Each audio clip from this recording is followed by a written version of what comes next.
Hello. I hope you're having a really good day. Today, we're finally going to wrap up Gameweek 21. It has been around 10 days of games between the start and the end of this game week, and it was a tough game week for me, but at least it ended on a high note. The game between Brighton and Wolves finished 0-0, so that meant that both of my defenders, Dawson and Estupiñán, got a clean sheet, and Estupiñán even got 2 bonus points. So yeah, they are only on provisional right now, but at least they got me some points in the end.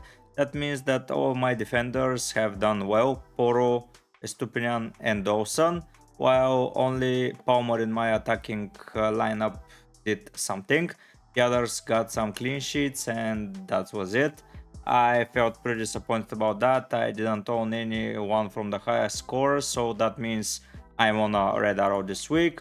I am dropping around 520k, which is not ideal, but it's not something to be ashamed of because it's around 150k places down when I could have been dropping way more if someone like Suwanke has scored or someone like Areola scored more points. All of my differentials didn't do anything. Leno 2 points, Douglas Luiz, Saka. I was expecting some points from those guys, but it happens. Players like Gabriel did a lot of damage to me, 17 points. Diogo Jota 19 points, Saliba with the 6, Richarlison with the 8, Gordon, Darwin, KDB, Palmer even hurt me. So yeah, it was not an ideal week, but we take those and we continue. Going into the Brighton Wolves game, it was a pretty even game. Brighton controlled more the possession, but both of the teams had several good chances. Brighton had more chances, but yeah, the game finished alright. Still with the 3 bonus and 3 saves because he is distributing the ball well, so that's good in his back, and the points are there.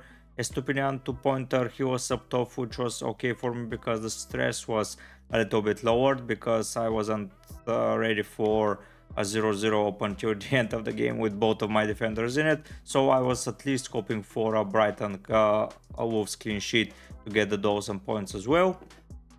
Going into SofaScore and seeing how the teams have played.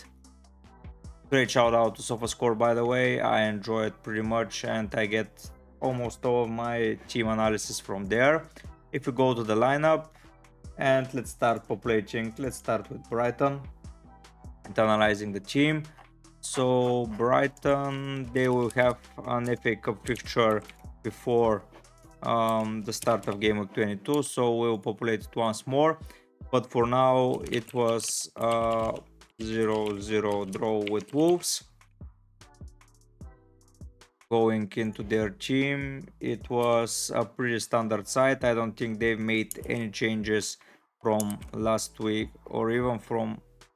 No, with FA Cup they made a change, but from a West Ham's fixture, it's only Webster replaced with Dunk, so nothing too major there.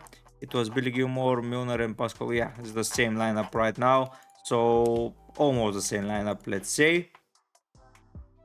A lot of players returned this week, like Wamchi is back. I haven't seen him in a while. Webster returned from injury. Yeah, Wamchi wasn't here. They played alright. I enjoyed how they played. Let's see their average positions. So that's the Brighton team right now. Let's go and put it here. It was more of a 3-5-2, if I have to be honest. But in the first half, so 3-5-2. First half, right back was more advanced. Second, it was left back. Yeah, in the first half, Hinsewood was way more attacking than Estupiñán, but in the second, they swapped. Pedro was dangerous. And that's basically all I can say for that game from Brighton's perspective. Putting in the subs. Wowana joined here around the attacking mid position. Ferguson replaced almost identically Welbeck. Boyti, that's a new young boy. It's just a young boy that he's De Zerbi is trying to introduce into the side.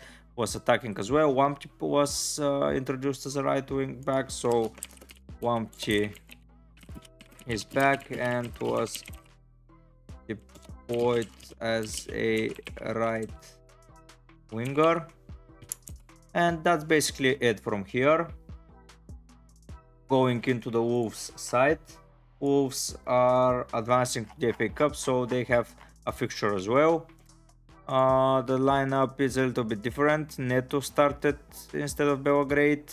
We'll see it in a bit. Let's now start writing, so make that a little bit bigger. So going into Brighton.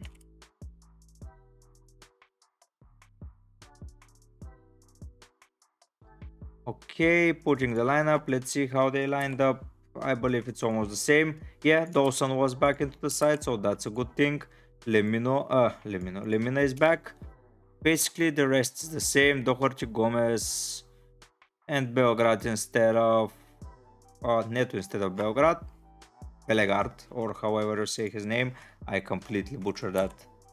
Almost probably. Bueno is on the bench. Both of Buenos are on the bench.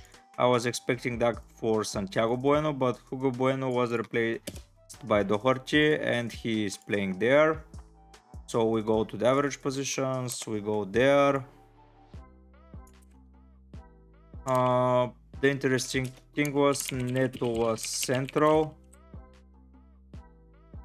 Cunha on the left. Especially visible in defense.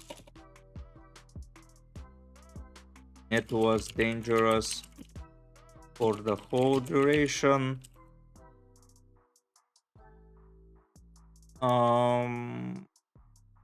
Dawson returned to the line up. Okay, now going to apply the subs as well. Yeah, they were it was a shoe-in sub for Sarabia for Bellegarde when he joined, and Shireva didn't have a lot of impact because they were way more defending contingent. But yeah, that's what we can write here. Now going into the fantasy world once again and picking the players that we can invest in. So I'm starting with the Stupnian, 5.1. His price is rising.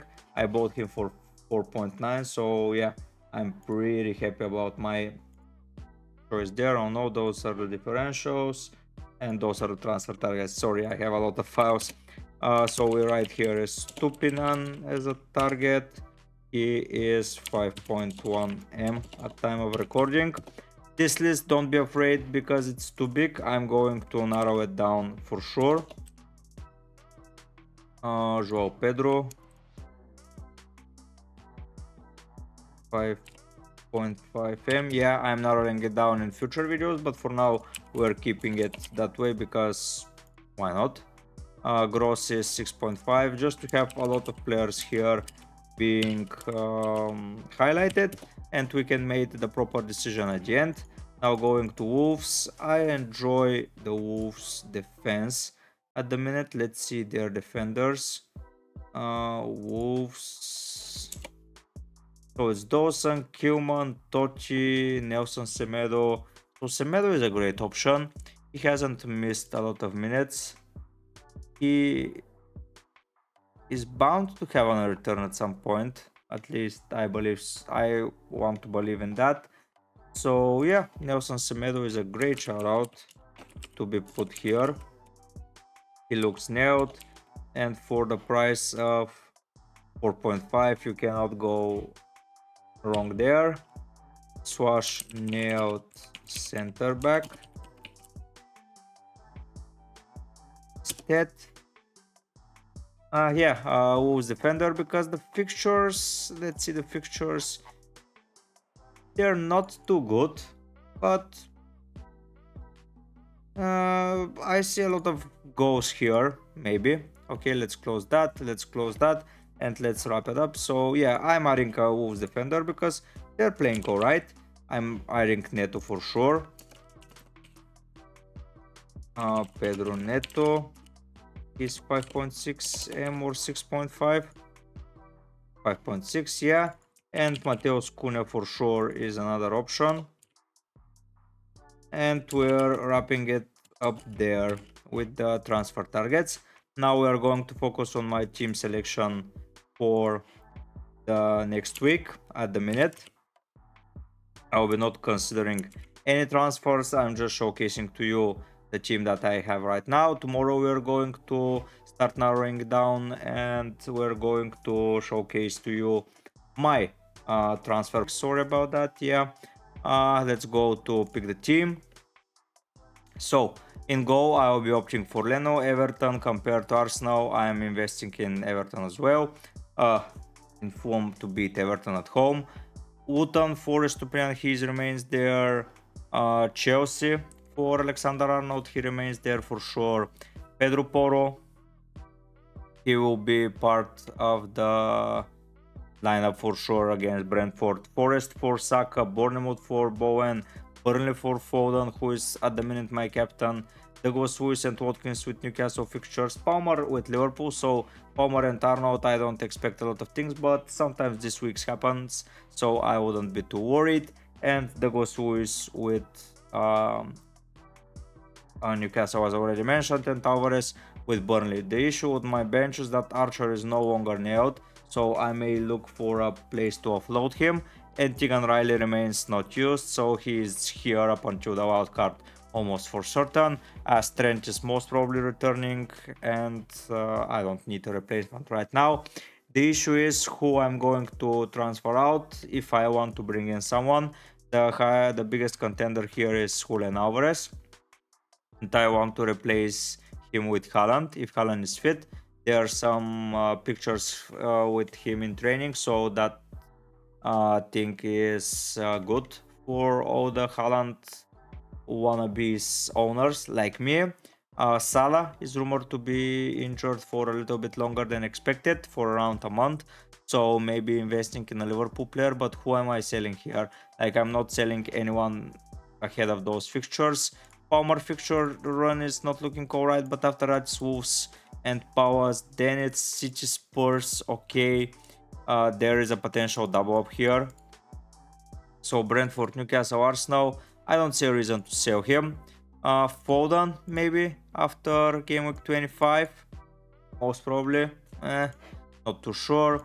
Saka fixture wise, yeah, it's Liverpool and then it's again a good run. I don't see a reason to sell him. We need to find a way to fit in someone in midfield from Liverpool or just rely on Trent. We have to see, because Jota destroyed my rank last week. But as I already mentioning all the time, you cannot own everybody. Aston Villa fixture run, I'm not selling them, like for real.